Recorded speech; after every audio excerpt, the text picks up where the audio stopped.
Welcome to the 22nd episode of It Wasn't Me, a true crime podcast where we talk about murders that intrigue us. I'm Mercedes. And I am Cindy. This week's episode takes us into a drug-addled love triangle that ends in a gruesome murder. Thank you for listening to last week's episode where we discussed Christina Riggs, the depraved mother who killed her own children. Fair warning, our show can be extremely horrifying and graphic, and we will use offensive language. So if you have kids, put them away for a while and join us for a murder. Also, be forewarned, we are passionate and always have been about true crime, but sometimes we will make jokes and laugh during our podcast. For more information and links to our Facebook, Instagram, and Twitter pages, visit our website at itwasn'tmetruecrime.com. Subscribe to our podcast on your favorite platform and give us a 5-star rating. While you're there, leave us a comment telling us which murder intrigues you. And if you like our show, please consider supporting us through patreon.com/itwasn'tmepod. We appreciate our Patreon supporters more than words can express. Thank you so very much.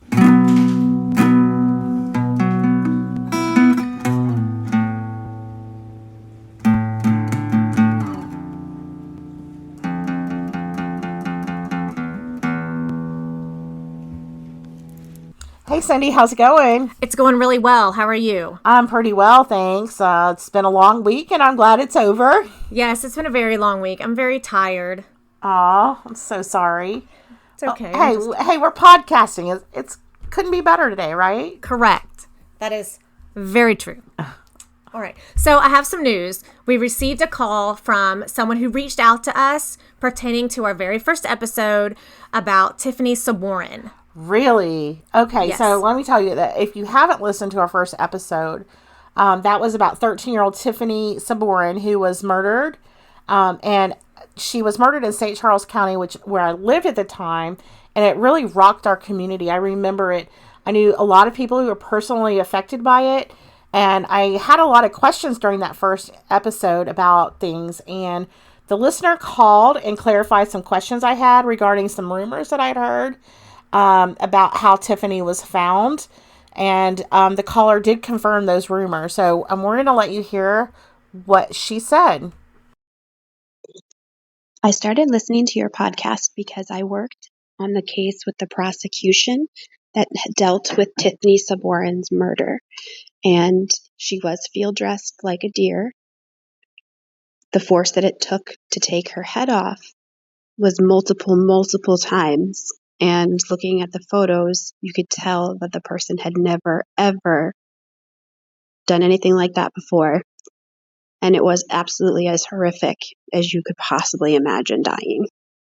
So thank you so much for calling in. This week's murder echoes the murder of Tiffany in many ways, which might be the reason why I chose it. I keep coming back to the similarities between the two, which I'll highlight at the end of the episode. First, I'm going to start this week's murder off by telling you about not two, but 3 strange 911 calls. These calls were made on Easter Sunday, April 1st, 2018. The first call came in fairly early in the morning. It was still probably about 5:30 in the morning, something like that, to a caller who claimed that he saw a bloody woman walking down the street carrying a severed head. Police yes. A severed head. A severed head. Okay. So police get it. Now, this is Easter Sunday. It's April 1st. It's Easter Sunday, April Fool's Day. So police are like, yeah, whatever. Oh, I bet they were. They probably, Yeah. Oh, no. But they still responded. So they were driving. This happened in Mercer County, West Virginia. So they're on patrol. They're out there. They're, just happening to look for a bloody woman carrying a severed head. They have a horrible heroin problem in West Virginia. Horrible. Yes, opioids in general, and we're going to get to that because that has a huge. It's huge in the story. Drugs, okay. Definitely. Now, police responded to the call by driving through the area, and while they were looking for the woman, another 911 call came in. This caller said that a strange, bloody woman was in his driveway and would not leave. He's like, you have to get out of my driveway. Look, I'll give you a ride. I'll take you where you want to go. But this lady was extremely agitated and she refused to leave. So he's like, dude, I'm calling the police. Did she have the head with her? She did not have a head with her, but she was bloody. She had on a glove. And she was bloody. And, in West Virginia, there is a lot of woods in West Virginia. Yes. When she found out that he was Calling the police, she took off into the woods. Police arrive. They go to the second home. They're talking to the caller. They're taking a report. And all of a sudden, this bloody woman comes out of the woods. So they didn't even have to look for her. She just showed up. Now, bless her heart. According to the deputy who was there, Deputy Connor, she was covered in blood, wearing a glove on her left hand, and she appeared to, she also had a pocket knife in her right hand pocket. She was combative and appeared to be inebriated. When police asked her why she was covered in blood, she said, I was thrown through a glass door. And they're like, well, who did it? She would not say. Police quickly identified this woman as Rowena Mills, a 43-year-old woman from rural, I hate that word, rural, I don't even know how to say it. I can, that's a word that I do not say well. Rural Retreat, Virginia. Now, she worked in the area of Lorena, West Virginia, Princeton, West Virginia, somewhere in that area. She was an exotic dancer. She was a stripper at, some people call it a gentleman's club, but I found an article by this, written by an editor of a newspaper. She said that is not a gentleman's club. She's like, I'm going to call it what it is and say it's a strip club. So I'm going to follow this editor's, Samantha Perry is her name, and call it a strip club. It's called Southern Exposure. Now, Rowena was combative, and I'm sure that police ran her record like all good police officers do, as well as nosy podcasters. So I ran her record. Oh, you did? I did. And you know, I didn't have a whole lot of time to do this, so I just looked at rural Retreat, Virginia. And she did have a number of previous arrests. And she ended up serving 2 years in the penitentiary. She had numerous run-ins with the law. And these are just the ones that I found from this area. So I don't know if she has more. On April 3rd, 2011, she was arrested and charged with indecent exposure, public swearing, and intoxication. Uh-oh, we better be careful. Right, yeah. She got into a fight. She resisted arrest with the Popo and got an additional charge of assault and battery on an LEO. Now, this charge was later amended a couple years later. They later amended it to malicious wounding of LEO. Now, my question is, what the hell is the difference? Assault versus malicious wounding? I don't know. I mean, malicious is like clawing your face, biting yes, someone. and like purposely. I think of if something is malicious, they are meaning to be. So what's the like difference that. between assaulting? I mean, malicious is a lesser charge. So I'm just curious. I don't know. Maybe it was a plea deal. It could have been. It was definitely a plea deal because she did get it knocked down. She was sentenced to 2 years in the penitentiary, which they suspended to 2 years probation and a fine. She was again arrested on 7/27/2011 for misdemeanor offender escape without violence, and she was put on probation for 6 months in order to pay a fine. Now, misdemeanor offender escape.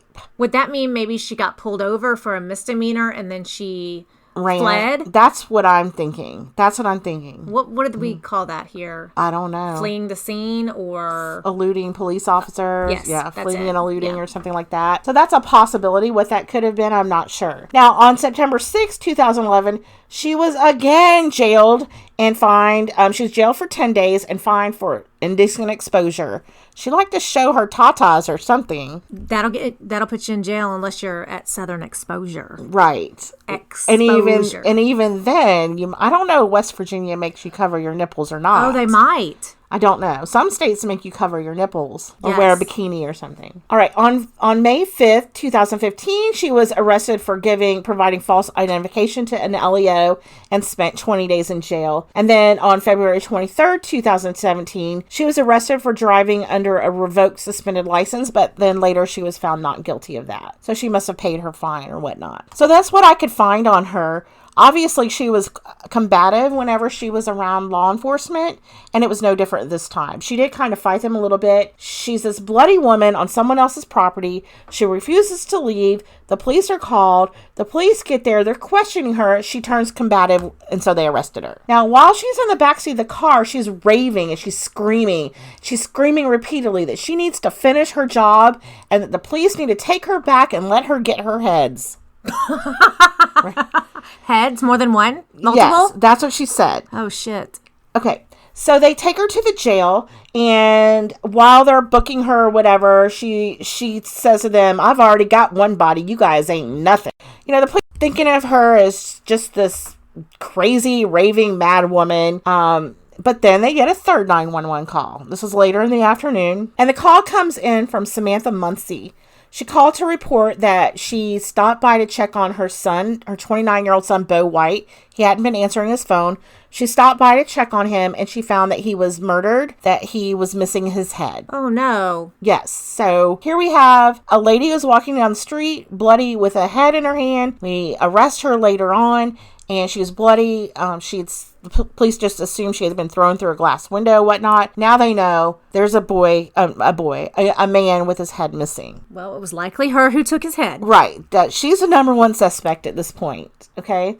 Now at trial, and we're going to be kind of jumping around because I got a lot of this information from the trial documents. The deputy who went and who was the first on the scene, I'm guessing, he said that he found a glove near Bo White's decapitated body, and it matched the glove that Mills was wearing earlier that day when she had been taken into custody by another deputy. Missing head and the missing glove. I mean, I would say it was her, wouldn't you? Yes. Now I want to talk a little bit about Bo White, the victim.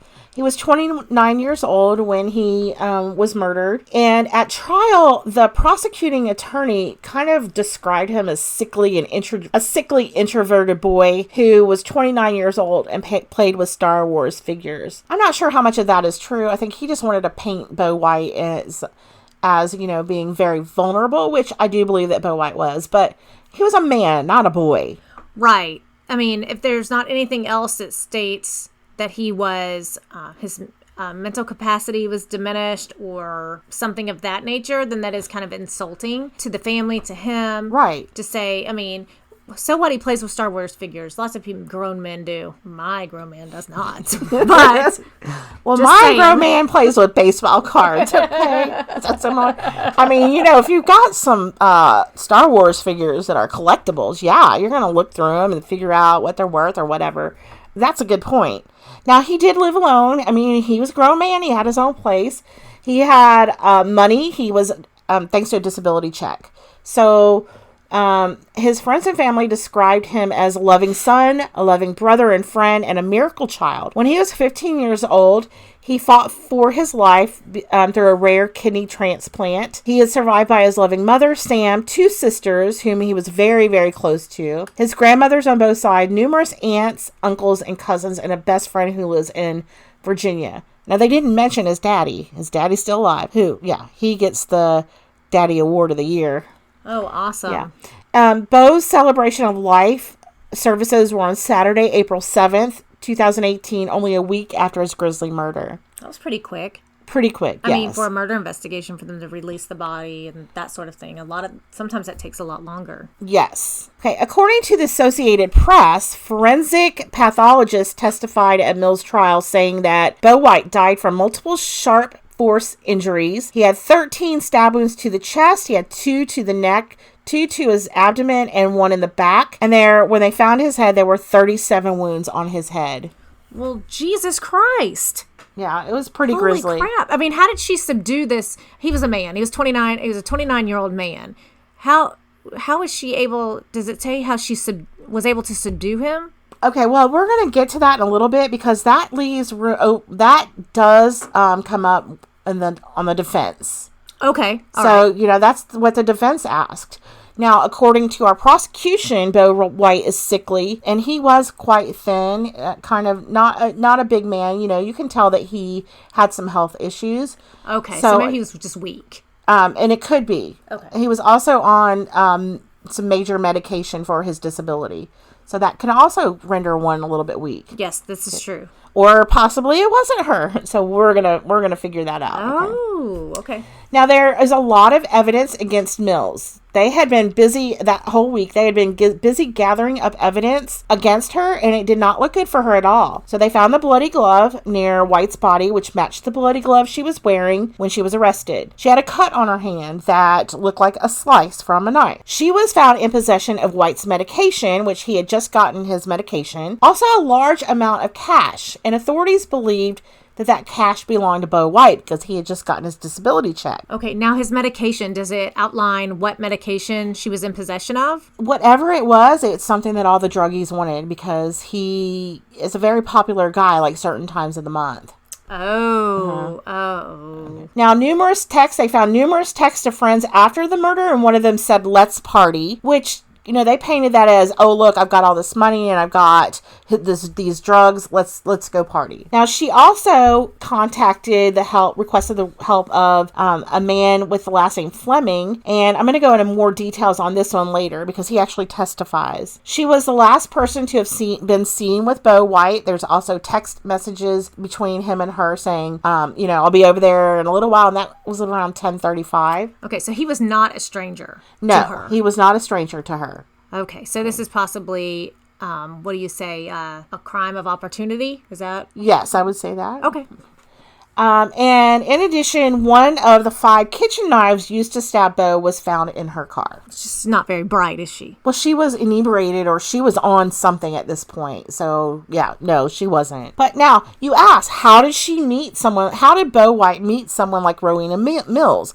It wouldn't seem like they would run in the same circles. Okay? Yeah, there was an age gap. Right. But believe it or not, he met her through his father, James, and I'm going to call him Jimmy because he went by Jimmy, through James White. Okay, so here's where Daddy of the Year comes in. So Daddy of the Year is an addict. He's anything he gets on, Dilaudid, heroin. Crap. Yeah, like I'm going to go into detail about. He actually said at one point that he could do 25 to 30 Dilaudid's a day, but to avoid being dope sick, and I got this from that article from that Samantha Perry. She said to avoid being dope sick, he just needed 4 or 5 a day. Holy crap! Have you ever had Dilaudid? I have one time when I had one time. It got rid of the pain. Nothing else would.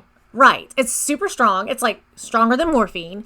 And if you can go into withdrawals for Dilaudid, like the next day, because I had surgery, they gave me Dilaudid the next day, and they gave me, I had surgery, then I thought I pulled my stitches or whatever. So I went to the emergency room. I was in a lot of pain. They gave me the Dilaudid. I went home the next day. I had the worst migraine ever. I thought I was going to have to go back to the emergency room because my head hurt so bad. Well, I guess I was at Target, went to the pharmacy, spoke to the pharmacist, and she said, that sounds like withdrawals. Oh, wow. And I don't know. And it was like a pharmacist that I frequent there a lot. So they know my medications. They know that this isn't something, they knew I'd had surgery, yada, yada, yada. But I'm like, they said they probably gave me a little too much because of the pain I was in. And then the next day it was awful. I'm like, don't give me too much of that crap. Right. I remember the one when I had Dilaudid, I actually had my youngest son drive me to the ER with so much pain. I had already taken like ibuprofen, 800 milligram ibuprofen. I had taken I had some oxycodone or something. Nothing got rid of that pain. And I thought I was going to die. I thought, something's wrong. So he took me to the ER. The triage nurse took my blood pressure and they sent me right back immediately. Like, apparently my blood pressure was so high they were afraid I was going to have a heart attack. And they gave me Dilaudid to bring down the pain so that my blood pressure came down. I don't recall having any kind of withdrawals the next day because I had like a major kidney stone.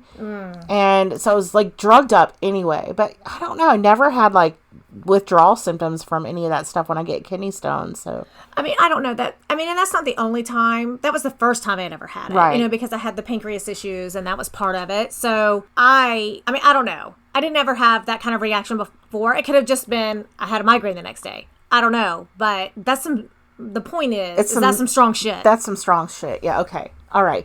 So it was actually Now, check this out, Father of the Year, right? So it comes out in testimony and through police interrogation that Bo White's father, James White, was actually the first person to find Bo's body. He actually went over to his son's house Easter Sunday to try to get some drugs from his son or money or something. And he saw the body. Now, he told police, I didn't go there. And then later the police are like, we know you were there. What? And then he admits, yes, I saw the body. It was missing a head. And I thought my son was playing April Fool's prank on me. All right? No, you didn't. He didn't call. Okay, so it was actually James White who found the body. He didn't call authorities. He testified during the trial that he found his son's decapitated body and thought a prank was being played on him. Now, the prosecuting attorney said that that Jimmy wasn't acting like a rational person when he found his son's body. He was acting like a drug addict. He didn't want to face it, the prosecutor said. He wanted to get high. That's what junkies do, and that's how they deal with life or don't deal with it. So James White had previously been a long-haul trucker until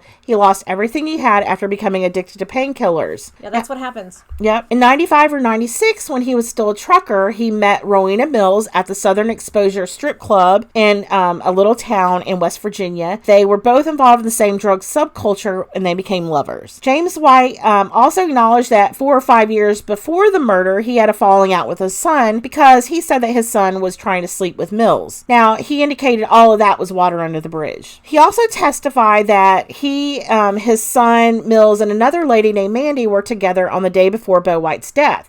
He said that Mills took Bo White home on Saturday evening, and then the last time he spoke to his son was around 11:30 p.m. that night. So according to his testimony, the next day, April 1st, he started calling his son, and after receiving no answer, he went to check on him. Probably more like to go check on that medication he was taking. Right. Now, on the stand, he testified, I walked in through his living room to the bedroom. I saw what appeared to be someone laying on the floor. I nudged him with my boot and realized there was nothing from the neck up. White said he thought it was an April Fool's prank and he left the house. He said he didn't have a cell phone, so he couldn't call authorities. Now, this just happened 2018. He didn't have a cell phone, which for Junkie I could imagine, but he said he'd been calling his son, so who has landlines anymore? Right. So why didn't he just call the police from the line he'd been trying to call his son from? Right. Whatever the case, he said he didn't have a cell phone. Or run next door and go, oh my God, I just found somebody without a head, and call 911. Right. Now, he claims, I didn't have a cell phone to call, but then shortly thereafter, he called a friend to let him know the bloody discovery. Now, this friend knew a woman who was friends with Bo White's mother.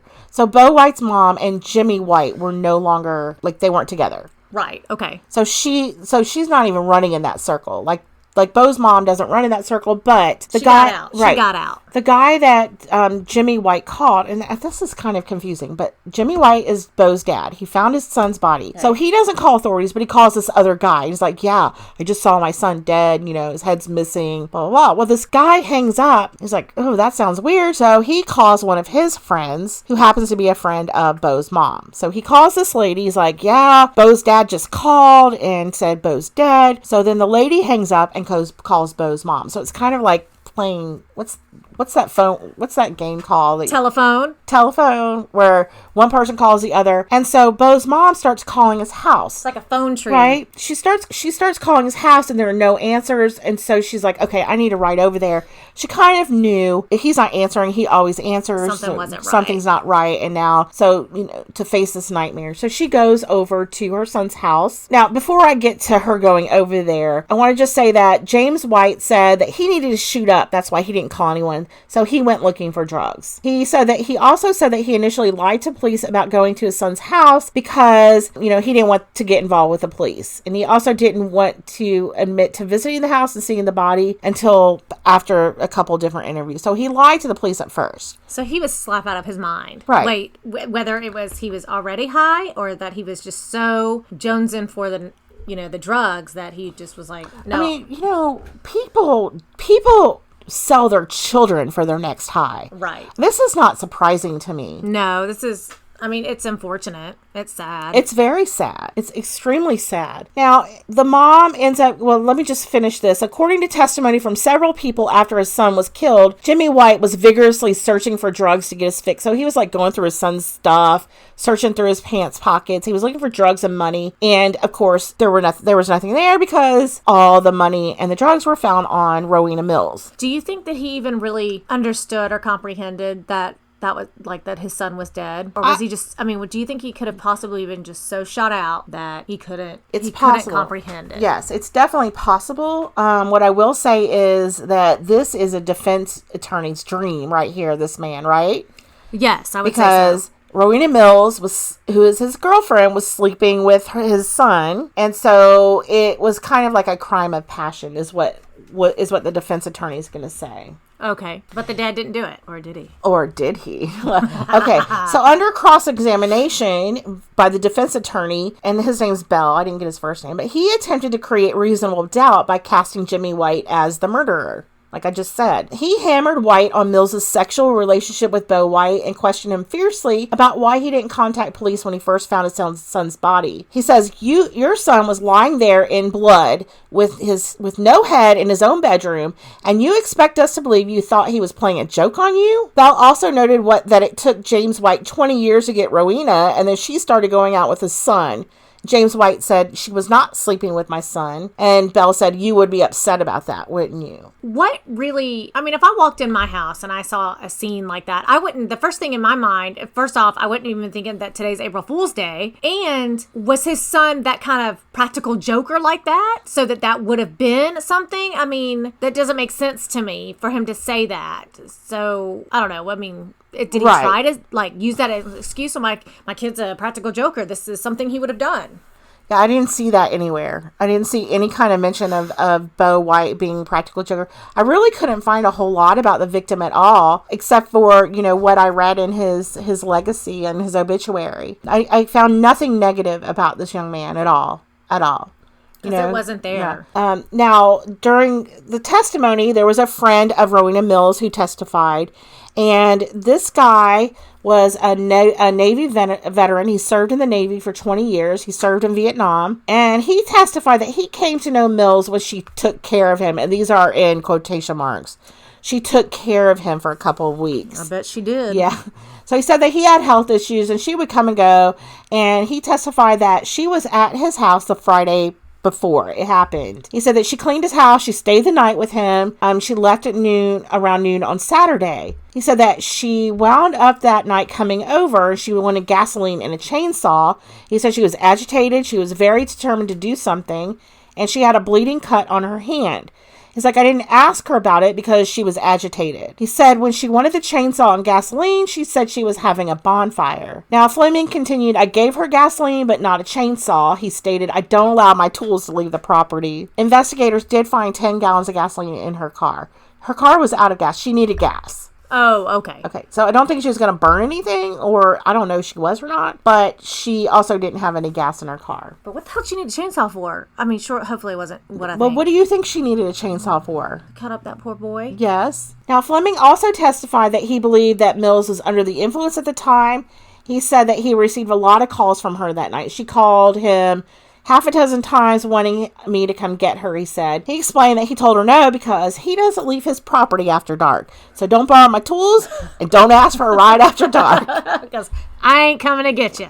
He said that she called again around 4 a.m. saying that she needed a ride. It was about 30 minutes to an hour before that the first 911 call came in. Now, Fleming further testified that he trusted Mills completely. He described her as a very calm and reliable person. Now, So here we have this older veteran. He probably has medication at his house too, right? If I know anything about the VA, yeah. Now, Sittler, during closing arguments, there was a lot of things brought up during closing arguments. The prosecuting attorney said if there was ever a case where life without mercy was appropriate, it's this case. This is a savage killing and decapitation. Sittler told the jury that Mills was a drug addict who had stolen White's money and pills before texting a friend and saying, let's party. Now, in his closing argument, he also said that people get where they are in life by the choices they make.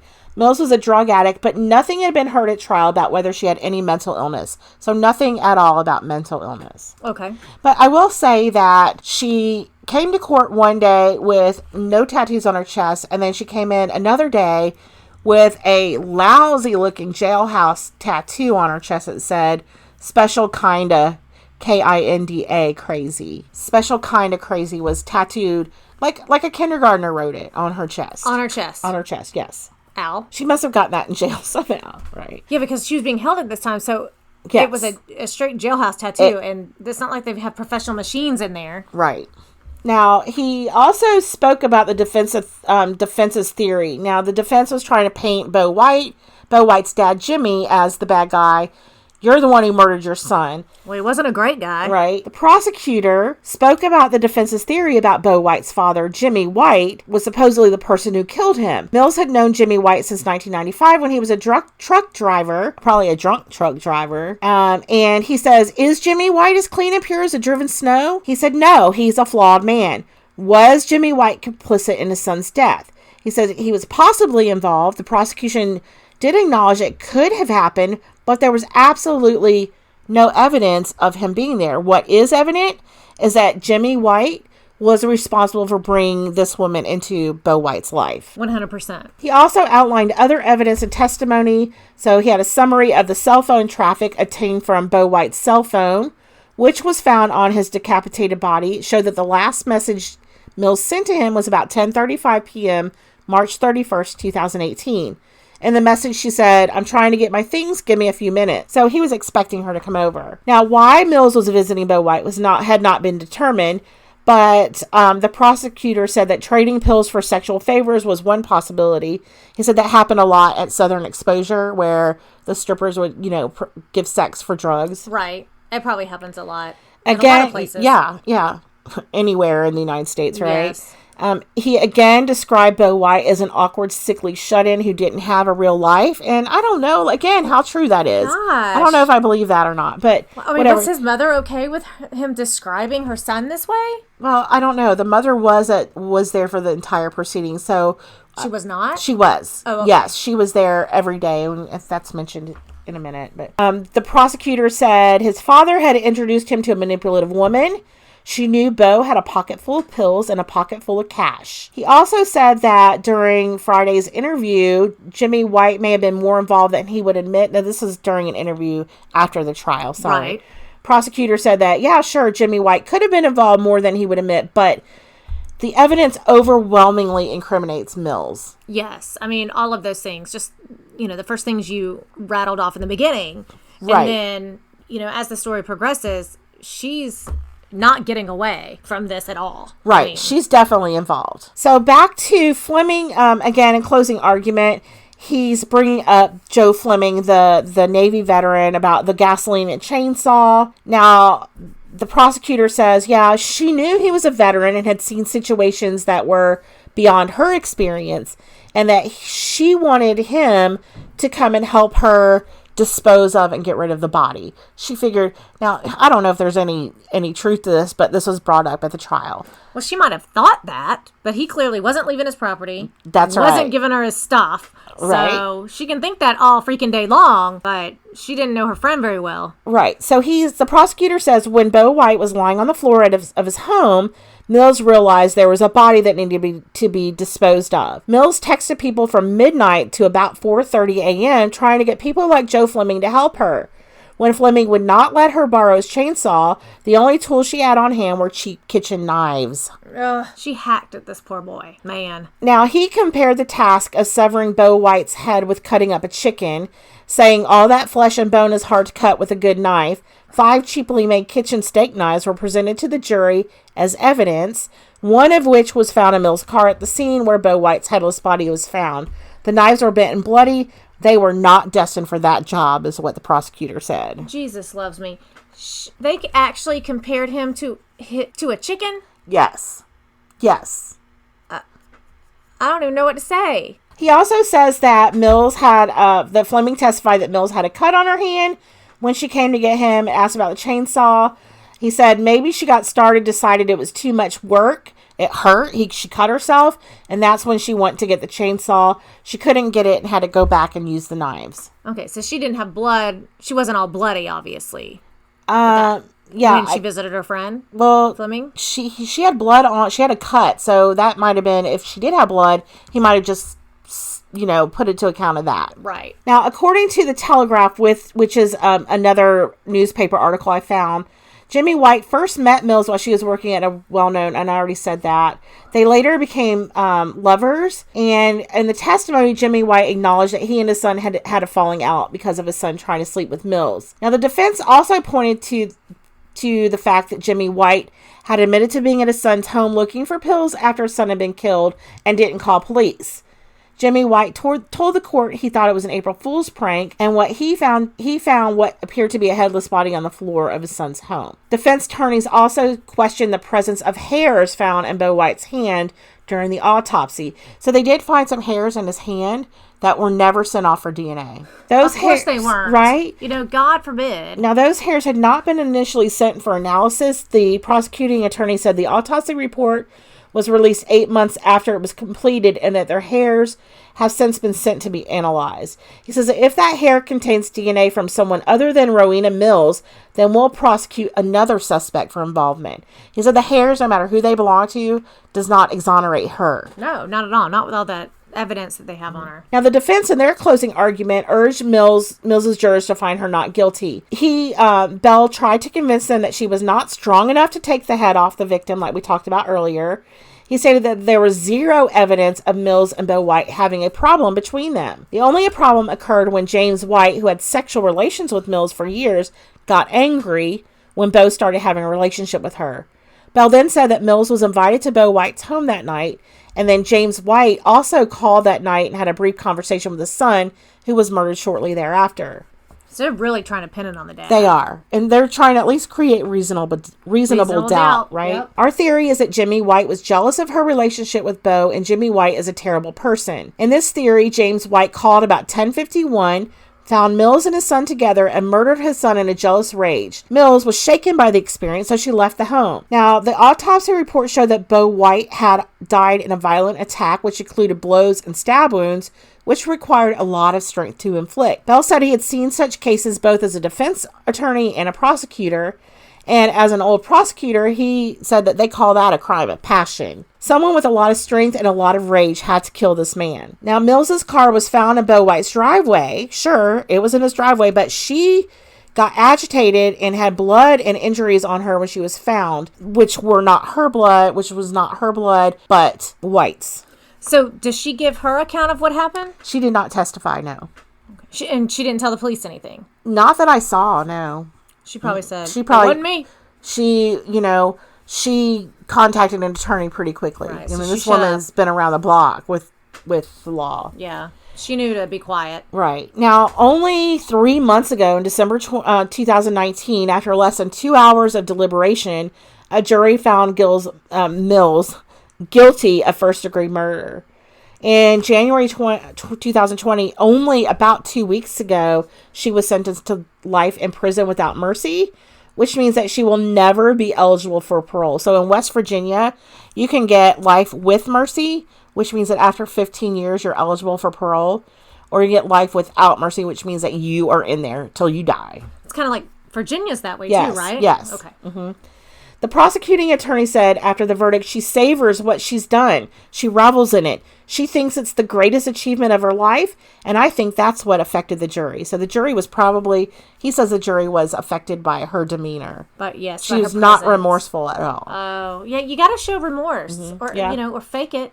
Yeah. I mean, if you want to not be in jail for the rest of your life. Right. And in some of the pictures that, pictures are sometimes deceiving because they're taken out of context. But true. And in a couple of her pictures, she's smiling and laughing and, who knows why. Someone could have told a joke. Right. And she's still human. And then they tell them not to show emotion. Right. Either way. But, so if I went to court for something and said, don't show any emotion, do you know how hard that must be? I don't think that it's possible to not show any emotion unless you're a psychopath or sociopath or something. Yeah. I mean, I don't see how Anyway, the prosecuting attorney continued to say she never showed any remorse or any regret.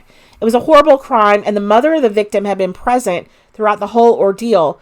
And she was as satisfied as she could be by the result. Of course, it's not going to bring her son back. No. I don't know if there's not a death penalty in West Virginia, but this was the outcome. The outcome. It was the toughest, I guess, penalty you could get besides death. Are you going to look that up to see if they have... Okay, she's going to look up to see if Virginia has a death penalty. West Virginia, I'm sorry. Mills was fueled by meth, Sittler claimed. He said that when she went to White's home in Lorona on Easter Sunday, she was seeking drugs and money.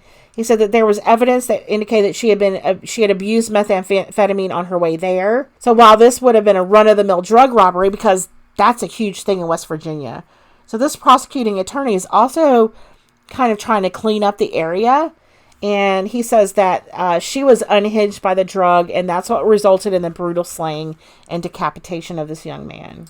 All right, I'm showing here that capital punishment has been abolished in the U.S. state of West Virginia since 1965. Okay, so she got the harshest penalty that you could get. Sittler is looking to West Virginia's legislature to increase penalties for meth distribution as a way to possibly stem the meth epidemic that continues in southern West Virginia.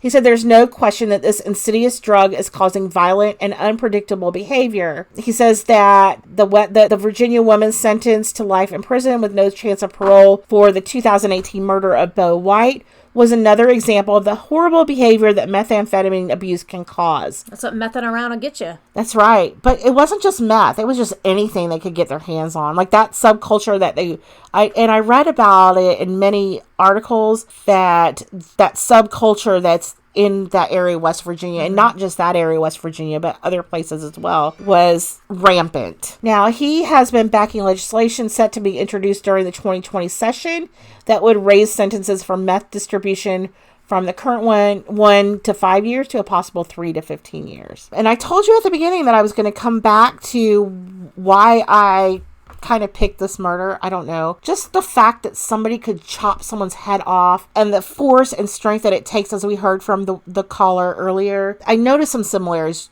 immediately between Bo White and Tiffany Sabourin. Yeah, absolutely. I mean, they were both young. Tiffany was very young. She was 13, but Bo was only 29. They were both young, and they were both vulnerable. I mean, Tiffany, she's a child. Right. Bo, he was disabled, and, he probably lacked friends who would come and hang out with him or whatever. So they both had true friends. Right? I know that he was very close to his sisters and his family, but, I mean, he's a man. Right. Men want to have sex or whatever. He's just vulnerable to people who are going to prey on him. Right. And especially, let's say he's thin, he's sickly, he's a shut-in. Let's just say all those things are true. He's not getting that affection from girls, most likely. So how else is he going to get that attention? Well, maybe he noticed that some of these women were a little loose with their morals, especially if he threw them a couple of pills that maybe he wasn't going to take. And that was just like, when it was a trade-off for him, because then he could get that affection that he wasn't getting elsewhere. Yes. I mean, it's a different kind of affection, obviously. Definitely. Both of them were done in by people that they considered friends. I mean, Tiffany Sabourin knew the guy that killed her, and I can't even remember the guy's name. No big deal on my part, but she did consider him a friend enough to go hang out with him. Both of them were killed in a grisly, bloody rage, and both were profanely treated after death. So I think there's a lot of similarities there. So, yeah.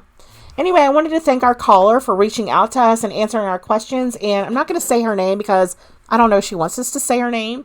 But thank you. We can see, I can definitely see that you were also affected deeply by Tiffany's murder. So, again, thanks for your part in putting away the deviant who did that. And thanks for calling in. So that's it. That's all we have for today, guys. Thank you, Mercedes. Yeah, thanks. And thanks, everyone. Thank you so much for listening. We hope you were just intrigued by this week's murder as we were. We appreciate sharing our passion with you. We thank you for your support.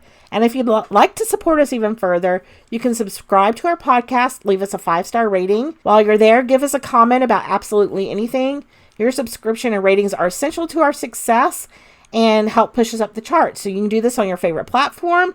For more information and links to our Facebook, Instagram, and Twitter pages, visit our website at itwasn'tmetruecrime.com.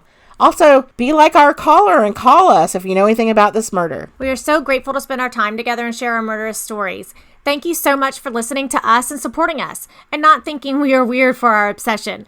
We'd like to thank our Patreon supporters. They are the extra. You too can become one of our beloved patrons by signing up at patreon.com/itwasn'tmepod. Subscribe to our podcast and leave us a 5-star rating. Thanks again, guys, and remember, it wasn't me.